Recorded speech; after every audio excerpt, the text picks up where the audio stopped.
Now, I don't know about you, but as for me, there are few things on this planet that I look forward to quite as much as I do being able to sit down next to a campfire after a long day in the backcountry. Hi, I'm Adam, this is Go To Outdoors, and today we're going to be taking a look at the Uberleben Stoker Flatpack backpacking stove.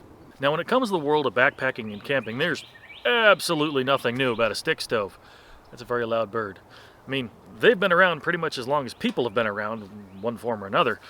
But while there may have been a lot of advancements when it comes to backpacking stoves, and whether it's an alcohol stove or using a gas canister or even a white gas, not a lot of folks actually still use these when it comes to cooking their food when they're on the trail. There's a couple reasons for that, and of course these do have their pros and cons, but for me personally, I've been looking for something to carry along with me, especially when I go on the Florida Trail this year, because I want something where I could start a little bit of a campfire at the end of the day where there aren't any established fire pits. Now, there are places where I've gone camping in the past that didn't have fire pits, and that's when I had to use things like that number 10 coffee can stove that I made, or I've even used a solo stove light like in here. That's going to be in an upcoming video. But I was looking for something to carry with me when I go down and hike the Florida Trail this year that was a little bit easier to carry and didn't take up so much room. Now, after going through a couple different options, I did finally settle on the Uberleben Stoker Flatpack titanium stove. Now, I'm not going to be using this as a primary means of cooking my food when I'm out on the trail. I'm going to be using a gas canister stove for that. There's a couple reasons I actually settled on this one as to what I'm going to try. The first of which is the fact that it is very lightweight. Now, again, this is the titanium version of the Uberleben Stoker Flatpack. Now, when I picked this up, it was about $65. Unfortunately, they don't have the titanium available right now, either on Uberleben's website or even on Amazon. But what they do have is actually the stainless steel version that I'm going to be linking in the description below. And the only difference between those two, when they're packed away inside of their nice oiled canvas bag, is about 4.5 ounces. Now, the titanium one inside of its bag weighs exactly 9.05 ounces on my scale, and the stainless steel version, according to the website, is 14.5 ounces. So that's kind of the reason I went with this, because I wasn't going to be using it as my primary means of cooking. It was kind of a backup and kind of a comfort luxury item, so I wanted to save a couple ounces there. Now, the reason they call it the Stoker Flatpack is because when it's broken down out of its 7 pieces, they fit into this sleeve right here, and it's that flat. I mean, it's fairly small. It's like 6 inches by 6 inches. And I can slip that down into a pocket. I can slip it in the front of my pack, somewhere that's really easy to store it. It's not round, it's not bulky, it doesn't get in the way of a lot of other things. So that's one of the reasons I decided to pick this over some of the other options. Now, first and foremost, this is a very simple design. It's 7 pieces that you slip together, they fit through some corner joints, and they have 2 cross members through the top. The cross members in the top I might not always use, and we'll get to that in a minute, but what I really like about this one is it does have ventilation in the bottom, so it has air to draw in, and it has a nice front-loading opening that you can put larger pieces of wood into. Now, that's about as big as the opening as you have on a lot of the other smaller stick stoves, and if you can imagine something that small, it limits what you can have if you're just only able to load from the top. Because you can load from the top and the front on this one, it gives you a little bit more flexibility with what you can actually burn, up to and including something about as big around as a finger or a thumb. And you can even stick longer pieces up in the top, or have a longer piece sticking out of the front and just kind of feed it in as it burns down. So it seems to me like it's going to be a bit more helpful in extending your burn time of your fuel. So if you have to get up and go do something, it's not like a smaller stove that if you come back after 2 minutes your fire's out and you're going to start fresh. I think I could get about 10 minutes worth of burn out of something like this if I'm playing my cards right. So of course, to get this started, I just found myself a nice little bundle of dried grass, stuffed that in there, and on top I built kind of like a little teepee out of the smaller sticks and twigs that I have here. So let's go ahead and get this started, and we'll be back when it's lit.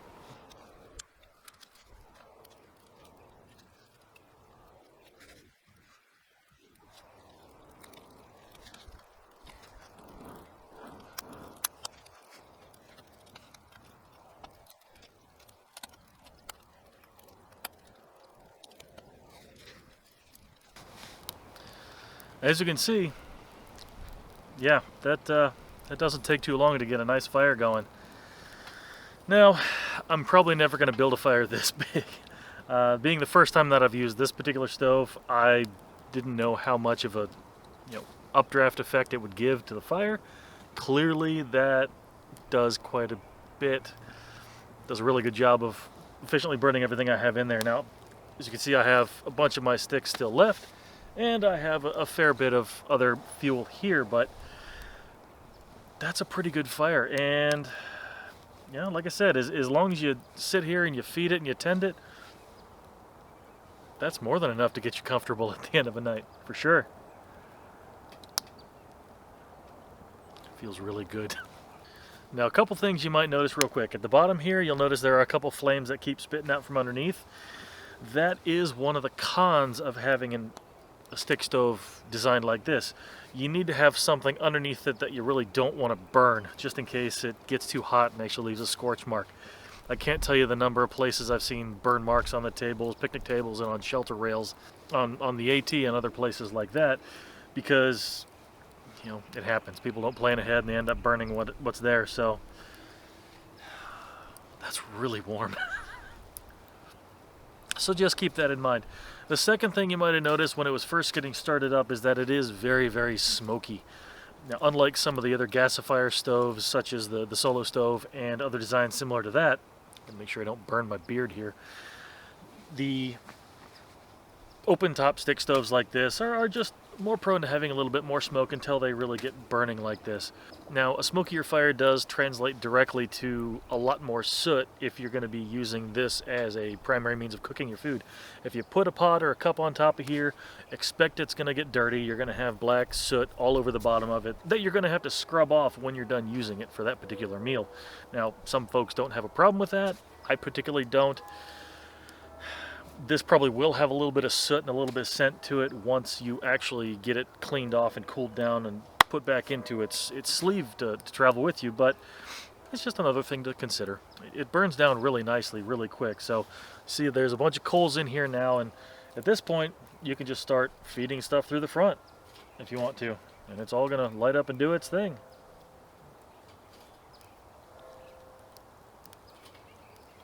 Even put some in the top if you want. Like I said, you can actually use a couple larger pieces in a stove like this. This one's about as big around as my thumb. That's about as big as I would personally go in this design of stove. For the larger stuff, I would probably just end up top loading it. Careful not to burn yourself. Having that nice open front also lets you actually blow a little bit of air in there to help light up the stuff you just put in. Now, a couple things to mention. Using the titanium versus the stainless steel version, while it not only cuts weight of the whole system, it actually cools off faster as well when you're done using it. So you won't have to sit around. I mean, it's not really a huge difference, but if you can pack things up a little bit quicker in the morning, or get it ready to go to bed at the end of the night a little bit faster, that helps out. Now, a couple things to mention. Obviously, this fire goes above the actual stove itself. So if you're in a place where there happens to be a burn ban in effect, don't even take this thing out of its pouch. You do not want to use this thing. First off, it's unsafe. Second off, if a warden catches you, it's probably going to take it and give you one heck of a fine. So just keep that in mind. Don't do anything silly. Don't do anything rash. Keep everything safe and pristine for everybody else. Now, as you can see, there's a bit of a breeze that's actually whipping around the flames that are coming out the top of the stove. This thing seems pretty wind resistant once it actually gets going. I mean, the coals in the bottom are going to stay hot if you need to toss something in there to get it, stoked back up again, hence the name Stoker. But apart from the opening in the front, the three sides only have some slits down at the bottom, and then of course underneath there's a grate that has a bunch of holes punched into it.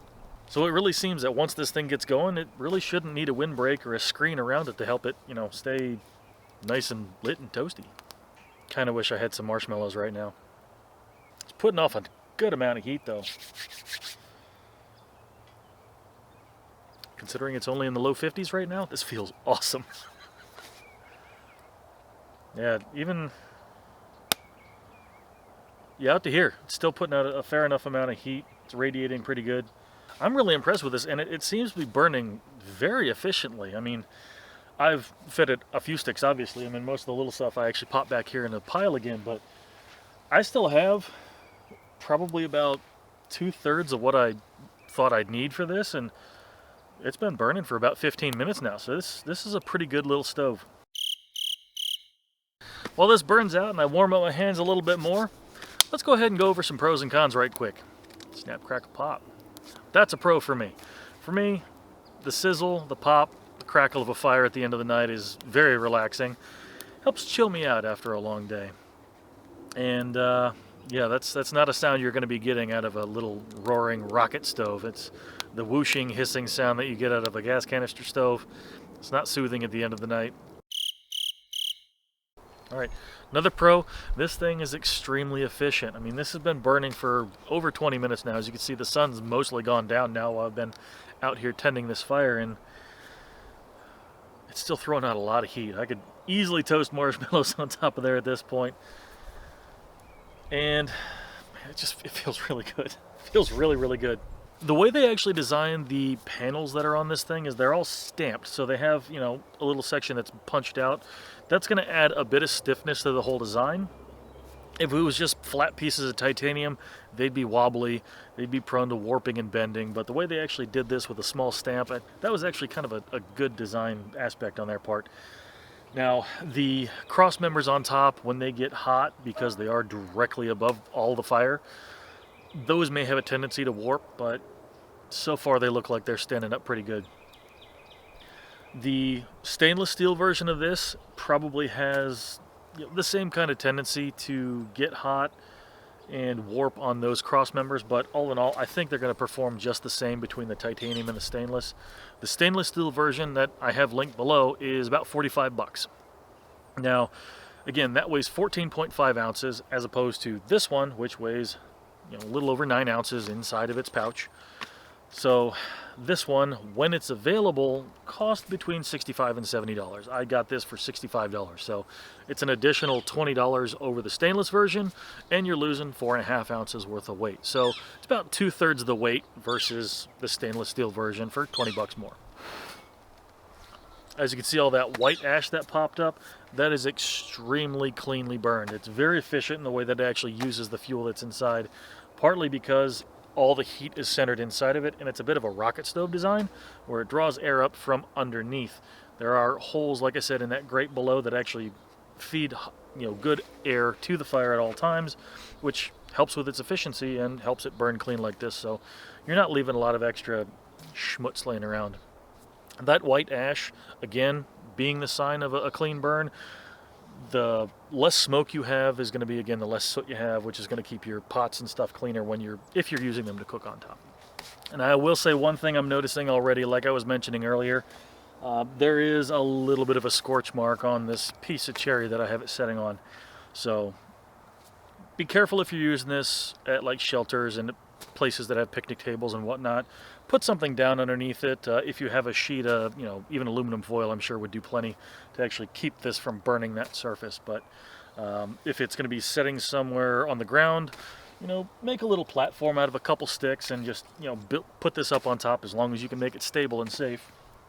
And that's just a little extra prevention to burning whatever it's sitting on. Now, for me, most of the time I'm going to have this setting right on the soil, so I'm not going to worry about that too much. But if it's a wet place as well, you might want to make a little platform just to keep it, you know, dry. Now, this does burn out a lot faster once it gets down to the coals. My solo stove, I can actually hold embers in the bottom of that for up to a half an hour, and it stays warm for about 45 minutes. This one, once the flames died down, once it got down to this stage, these are burning out really quick. So now that everything's cooled off, ashes are safely disposed of. Once they are cool, yeah, it's pretty easy to take this puppy apart. Again, like I said, you'll notice that this did scorch this log here, so nothing I wasn't expecting. But 2 cross members, took them off the top. They go ahead and stack side by side like this. And all of these sections do come apart pretty easily.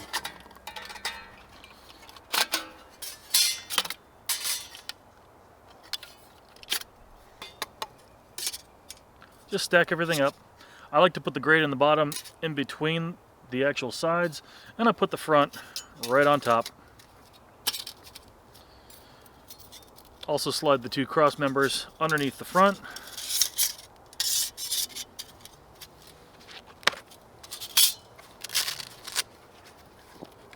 open up your pouch, and then just slide everything on in there. It's got a nice Velcro closure on the top, and there you go. It's stored. All in all, I'm really impressed with this thing. It stores super easy, it's lightweight. It seems like it's going to be pretty durable over the long haul. It's efficient, it burns hot, and it's easy to light. I mean, there's really not too much I can say that this wouldn't be useful for the purpose I'm using it for. Again, this is more or less going to be a portable fire pit for me in places where I can actually legally do that. Check ahead of time wherever you're going. Like I said, if there's a burn ban in effect, or if there's places where you're just simply not allowed to have a campfire at all, don't even bring this out. It's not worth it. So that's my first impression of the Uberleben Stoker Flatpack titanium stove. Fantastic little piece of kit.